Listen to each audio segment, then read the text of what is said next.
अगर आपको लगता है कि मुस्लिम आक्रमणकारियों ने भारत में जितनी भी इमारतें बनवाई हैं वो सभी इमारतें हिंदू संरचनाओं को ध्वस्त करके ही बनाई है, तो यहाँ आप कुछ हद तक गलत हैं। क्योंकि बहुत सी इमारतें ऐसी भी हैं जिनको उन्होंने ध्वस्त नहीं किया, बल्कि कुछ मामूली फेर बदल करके उनका नाम बदल दिया, उनकी पहचान बदल दी और उनका इतिहास बदल दिया।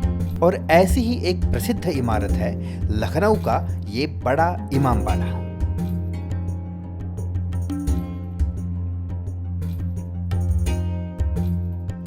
इस इमामबाड़े के मुख्य द्वार पर आप जो ये मछलियां देख रहे हैं, बिल्कुल ऐसी ही मछलियां आपको यहाँ से 80 मील दूर अयोध्या में दशरथ भवन आदि मंदिरों के मुख्य द्वार पर देखने को मिलेंगी। अब इसके दो ही अर्थ हो सकते हैं।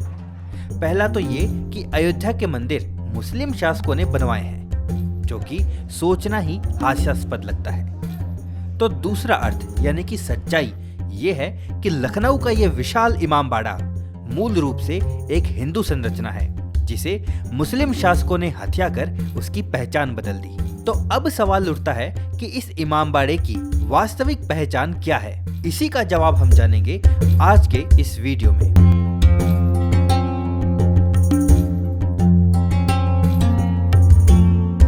नमस्कार, मैं संजय शर्मा आज आया हूं लखनऊ, उत्तर प्रदेश की राजधानी। लखनऊ को नवाबों की नगरी के रूप में जाना जाता है, लेकिन क्या आपने कभी अतीत के झरोखे में झांककर इसकी वास्तविक पहचान जानने की कोशिश की है? अगर आपका जवाब हाँ है तो आज का ये वीडियो आपके लिए ही है, और अगर नहीं तो ये कोशिश आपको आज कर लेनी चाहिए। इमामबाड़े की असलियत से पहले हम बात करते हैं इस शहर के नामकरण पर, क्योंकि यहीं से शुरू होती है यहाँ के इतिहास के साथ छेड़खानी की शुरुआत। लखनऊ प्राचीन कौशल राज्य का हिस्सा था। ये भगवान राम के राज्य की एक महत्वपूर्ण विरासत थी, जिसे उन्होंने अपने भाई लक्ष्मण को समर्पित कर दिया था। अतः इसे लक्ष्मणावती या लक्ष्मणपुर के नाम से जाना गया, जो समय के साथ अपभ्रंश होकर लखनौती या लखनौर हो गया, और फिर बोलचाल की भाषा में इसके अंतिम वर्ण का भी लोप होकर ये केवल लखनऊ रह गया। तो प्राचीन हिंदू साहित्य के अनुसार अयोध्या के निकट ये नगर भगवान राम के छोटे भाई लक्ष्मण को समर्पित है। लेकिन मुस्लिम इतिहासकार इस बात को अपने गले से ना उतार पाए। भला जिस शहर की पहचान आज उसके नवाबी तहजीब और रंग ढंग से होती है, उस नगर के इतिहास को वे भला राम और लक्ष्मण से कैसे जोड़ सकते हैं? तो इसका उन्होंने उपाय निकाला। उन्होंने कहा कि जब बिजनौर के शेख यहाँ आए और बसे, तो उन्होंने अपने रहने के लिए उस समय के आर्किटेक्ट लखना पासी की देखरेख में एक किला बनवाया, जो लखना किला के नाम से जाना गया, और बाद में लखना किला का नाम लखनऊ हो गया। अब ये महान इतिहासकार ये भी बता दें कि कौन भला लाखों करोड़ों रुपयों से इमारत बनवाकर उस इमारत का नाम अपने नाम पर नहीं, बल्कि भाड़े पर रखे गए आर्किटेक्ट के नाम पर रखता है, और वो भी ऐसे आक्रमणकारी शासक जो हिंदुओं के बसे बसाए नगरों को उजाड़कर उनके नाम कभी इलाहाबाद रखते हैं तो कभी अहमदाबाद, कभी फिरोजाबाद रखते हैं तो कभी फैजाबाद, और इन नामों की लिस्ट बहुत लंबी है। ऐसे हजारों उदाहरण मिल जाएंगे। तो वो नवाब लोग क्या अपनी इमारत का नाम किसी आर्किटेक्ट के नाम पर रखेंगे, और वो भी तब जब उस आर्किटेक्ट का नाम लखना यानी कि एक हिंदू हो? तो जैसा कि साफ है, और लखनऊ के कई पुराने साहित्यों में भी लिखा है कि लखनऊ भगवान राम के छोटे भाई लक्ष्मण को समर्पित है। संभवतः राम की राजधानी अयोध्या के निकट ही ये नगर उनके भाई लक्ष्मण की राजधानी थी। तो अब हम बात करते हैं उस प्रसिद्ध इमारत की जो वर्तमान में बड़ा इमामबाड़ा के नाम से प्रसिद्ध है, और जानते हैं उसकी असली पहचान।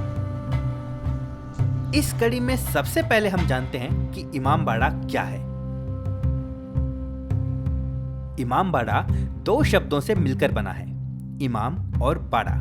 इस्लाम में इमाम का अर्थ है कोई धर्माध्यक्ष या कोई नेता, और बाड़ा एक हिंदू शब्द है जिसका अर्थ क्षेत्र या स्थान के लिए होता है। तो सबसे पहले तो इमाम के साथ बाड़ा शब्द ही असंगत है, और दूसरा, अगर हम इसके नाम की असंगति पर ध्यान ना भी दें तो नाम के अनुसार ये जगह किसी मुस्लिम धर्माध्यक्ष का स्थान होना चाहिए था। लेकिन यहाँ तो हजरत हुसैन के मातम के लिए ताजिए बनाए जाते हैं। साथ ही यहाँ मुख्य इमारत के भीतर नवाब आसफुद्दौला की कब्र भी मानी जाती है। तो किसी धार्मिक केंद्र पर भला कब्रें कैसे हो सकती हैं? इसका अर्थ ये हुआ कि इसका नाम ही इमाम बाड़ा गलत है। तो सही नाम क्या है वो भी आप इसी वीडियो में जानेंगे। मुस्लिम इतिहासकारों ने ये झूठा प्रचार कर रखा है कि नवाब आसफुद्दौला ने 1784 में जब अकाल पड़ा था उस समय लोगों को रोजगार देने के लिए इसे बनवाया था। ये इतिहासकार कहते हैं कि आसफुद्दौला दिन में इसे बनवाता था और रात में फिर तुड़वा देता था ताकि अगले दिन लोगों को फिर काम मिल सके। पहली बात तो ये कि ये इमारत 1784 के बहुत पहले से यहाँ खड़ी है, और दूसरी बात ये कि आसफुद्दौला अंग्रेजों के भारी कर्जे में दबा हुआ और हर समय भोग विलास में डूबा रहने वाला शासक था, जिसने जीते जी लखनऊ में गोमती नदी पर बने मुख्य सेतु की मरम्मत तक केवल इस कारण नहीं करवाई क्योंकि वो कहता था कि अगर उसने इसकी मरम्मत करवाई तो उसकी मौत हो जाएगी। लेकिन भ्रम की ये बात भी केवल कहने की बात थी, क्योंकि सच यही है कि वो सामाजिक कल्याण पर धन खर्च ही नहीं करना चाहता था। तो उससे भला इस बात की उम्मीद कैसे की जा सकती है कि वो अकाल के समय लोगों की मदद के लिए इतने पैसे बर्बाद करेगा, और वो भी बार बार तोड़ तोड़ कर बनाने में। अगर उसके पास इसके लिए कोई छिपा खजाना भी था और वो लोगों की मदद भी करना चाहता था, तो उस समय जब लोग भूखों मर रहे थे तब ऐसे संकट के समय उसे भूखे लोगों से दिन रात इमारत को बार बार तुड़वाने और बनवाने की मेहनत करवानी चाहिए थी, या फिर प्रजा में अन्न बांटकर मदद करनी चाहिए थी? तो सच यही है कि वहां इमारत तो आसफुद्दौला से भी बहुत पहले से स्थित है, जिसे थोड़ा सा तोड़ मरोड़ कर केवल उसका नाम बदला गया है। और ये बात मैं नहीं कहता बल्कि साक्ष्य कहते हैं। तो आइए अब नजर डालते हैं उन साक्ष्यों पर। पहला साक्ष्य, बहुमंजिला इमारत। जो मुस्लिम इतिहासकार बताते हैं कि ये इमारत आसफुद्दौला का मकबरा है जिसे उसने खुद के जीते जी बनवाया था, तो उन इतिहासकारों को ध्यान देना चाहिए कि इस इमारत की बनावट किसी मकबरे की नहीं है, बल्कि ये तो एक बहुमंजिला इमारत है। इसलिए वो इतिहासकार भी जो ये कहते हैं कि इस इमारत का निर्माण ताजिए बनाने के लिए ही हुआ था, वो भी गलत सिद्ध हो जाते हैं, क्योंकि ताजिए बनाने के लिए तो केवल एक हॉल ही पर्याप्त होता है। साथ ही इसी परिसर में जो इमारत मस्जिद कहलाती है, वो विशाल इमारत भी अष्टकोणीय मीनारों और छतरियों से युक्त है, जो कि हिंदू भवनों की पहचान है, जिसमें कुछ बदलाव करके मस्जिद का रूप दिया गया है। इस मस्जिद में गैर मुस्लिम लोगों का प्रवेश भी वर्जित है। तो इससे भी संशय उत्पन्न होता है कि इस मस्जिद के भीतर ऐसे कौन से राज छिपे हैं कि हिंदुओं को इसमें घुसने ही नहीं दिया जाता। ये जो आप अंदरूनी दृश्य देख रहे हैं, ये दृश्य बड़े इमामबाड़े के पास स्थित छोटे इमामबाड़े के परिसर के हैं। क्या कोई मुस्लिम इतिहासकार ये बताएगा कि किसी ताजिए बनाने की इमारत में इस तरह दीवारों, चौक और कमरों से युक्त ऐसे विशाल राजसी स्नानघर क्यों हैं? भला यहाँ ऐसे स्नानघर का क्या काम? इसका जवाब मैं देता हूँ। ये यहाँ इसलिए है क्योंकि ये हिस्सा प्राचीन हिंदू भवन का एक अंश है। कौन सा हिंदू भवन? इसके बारे में आप अभी आगे जानेंगे। पहले बात करते हैं बाकी के साक्ष्यों की। दूसरा साक्ष्य, नक्कार खाना। जैसा कि आप सभी जानते हैं कि इस्लाम में संगीत को हराम माना जाता है, जबकि आपको हर प्राचीन हिंदू महलों में नक्कार खाने देखने को मिल जाएंगे, क्योंकि हिंदू धर्म में उत्सवों और उल्लास के समय नगाड़े बजाने का विशेष महत्व है। इसलिए अगर इमामबाड़ा एक इस्लामिक इमारत है तो यहाँ नक्कार खाना क्यों है? तीसरा साक्ष्य, इमामबाड़ा के परिसर में ही स्थित बावड़ी। भारत में प्राचीन काल से ही हिंदू राजाओं ने जन कल्याणकारी कार्यों में वाटर मैनेजमेंट के लिए बावड़ियों का खूब निर्माण करवाया, जिनमें चांद बावड़ी, हाडी रानी की बावड़ी आदि कई बावड़ियां प्रसिद्ध है। बावड़ी उन सीढ़ीदार कुओं, तालाबों या कुंडों को कहते हैं जिनके जल तक सीढ़ियों के सहारे आसानी से पहुंचा जा सकता है। ये एक हिंदू शिल्पकला है और हिंदुस्तान में बावड़ियों के निर्माण और उपयोग का बहुत ही लंबा इतिहास है। इसलिए अगर इमामबाड़ा का निर्माण आसफुद्दौला ने करवाया है तो यहाँ एक हिंदू बावड़ी क्यों है? और अब चौथा और सबसे बड़ा साक्ष्य जो इस स्थान की वास्तविक पहचान को उजागर कर देता है, वो है यहाँ के मुख्य द्वार पर चित्रित ये मछलियां। जी हाँ, यहाँ की सच्चाई उजागर करने में इन मछलियों की बहुत ही अहम भूमिका है। अगर आप गूगल पर सर्च करेंगे कि लखनऊ में मच्छी भवन कहाँ है, तब आपको पता चलेगा कि लखनऊ में जहाँ इमामबाड़ा आदि संरचनाएं हैं, यहाँ पहले मच्छी भवन हुआ करता था। पहले ये जान लीजिए कि मच्छी भवन क्या है।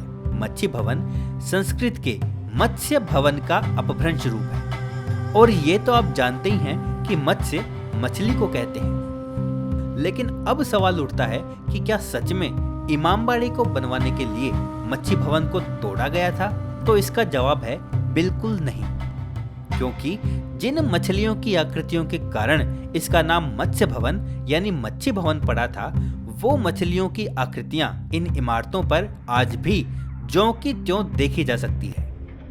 इसका मतलब साफ है कि मच्छी भवन का विशाल परिसर और इमारत ही आज इमामबाड़े कहलाते हैं। तो ये मच्छी भवन हिंदू संरचना है, इसका एक साक्ष्य तो इसका संस्कृत नाम ही है और दूसरा साक्ष्य ये है कि इस्लाम में तो किसी भी तरह के व्यक्ति, पशु, पक्षी आदि किसी भी चित्र या मूर्ति कला को जायज नहीं माना जाता। लेकिन हिंदू धर्म में भगवान विष्णु का पहला अवतार ही मछली है और इसी धार्मिक मान्यता से ही अयोध्या यानी अवध क्षेत्र की हिंदू वास्तुकला में मछली के चित्र का महत्वपूर्ण स्थान है। इसका एक उदाहरण आप अयोध्या में दशरथ भवन के मुख्य द्वार पर देख सकते हैं। राम की अयोध्या में भी मछली शुभ प्रतीक मानी जाती है और लखन यानी लक्ष्मण के लखनऊ में भी। और लक्ष्मण की इस नगरी में उनके आराध्य, उनके बड़े भाई राम के नाम पर बने एक विशाल दरवाजे राम द्वार को रूमी दरवाजा की झूठी पहचान दे दी गई। रूमी दरवाजा, आपको ये जानकर हैरानी होगी कि उर्दू में भी रूमी शब्द का कोई अर्थ नहीं होता। केवल प्राचीन रोम के जो निवासी होते थे उनको उर्दू में रूमी कहा जाता था। लेकिन ना तो ये दरवाजा रोम में है और ना ही यहाँ के नवाब रोम के थे। फिर ये दरवाजा रूमी दरवाजा कैसे हो गया, ये कोई मुस्लिम इतिहासकार नहीं बताता। इसलिए आपको समझना चाहिए कि ये दरवाजा रूमी दरवाजा नहीं बल्कि राम द्वार है। तो अब तक आपने जाना कि लखनऊ भगवान राम के छोटे भाई लक्ष्मण की नगरी है, जिसमें प्राचीन मत्स्य भवन का नाम और पहचान बदलकर इमामबाड़ा कर दिया गया। और अब जानिए कि इसका नाम इमामबाड़ा कैसे हो गया और क्यों इस नाम में एक हिंदू शब्द बाड़ा अभी तक जुड़ा हुआ है। लखनऊ के एक पुराने गजेटियर में लिखा है कि मच्छी भवन में स्थित ऊंची भूमि अभी भी लक्ष्मण टीला कहलाती है। दोस्तों, अगर आप चाहें तो गूगल पर लक्ष्मण टीला सर्च कर सकते हैं। इस टीले पर भगवान शेषनाग को समर्पित एक पावन स्थान हुआ करता था, लेकिन अब वहां भी एक मस्जिद है जिसे टीले वाली मस्जिद कहा जाता है। यानी इन आक्रांताओं ने लखनऊ में लक्ष्मण से जुड़ी हर पहचान मिटाने की कोशिश की है। तो इस गजेटियर में आगे लिखा है कि मच्छी भवन में लक्ष्मण टीला और उसके आसपास के क्षेत्र में ब्राह्मणों और कायस्थों की बस्ती थी और यहाँ चारों तरफ नीम के बहुत से वृक्ष हुआ करते थे, इसलिए इसे नीमबाड़ा कहा जाता है। जी हाँ, मच्छी भवन के परिसर में लक्ष्मण टीले के पास का क्षेत्र नीमबाड़ा कहलाता था और इसी नीमबाड़े को बड़ी ही चतुराई से इमामबाड़े में बदल दिया गया और इस तरह लखनऊ के मत्स्य भवन की पूरी पहचान ही बदलकर मात्र ताजिए बनाने की इमारत और एक कब्रगाह इमामबाड़ा होकर रह गई। दोस्तों, अगर आपकी नज़र में भी हिंदुओं का कोई ऐसा प्राचीन स्थान है जिसकी विधर्मियों के द्वारा पहचान ही बदल दी गई, तो उसके बारे में आप कमेंट बॉक्स में अवश्य बताएं। मिलते हैं अगले वीडियो में। मुझसे जुड़े रहिए और देखते रहिए हिंदुस्तान।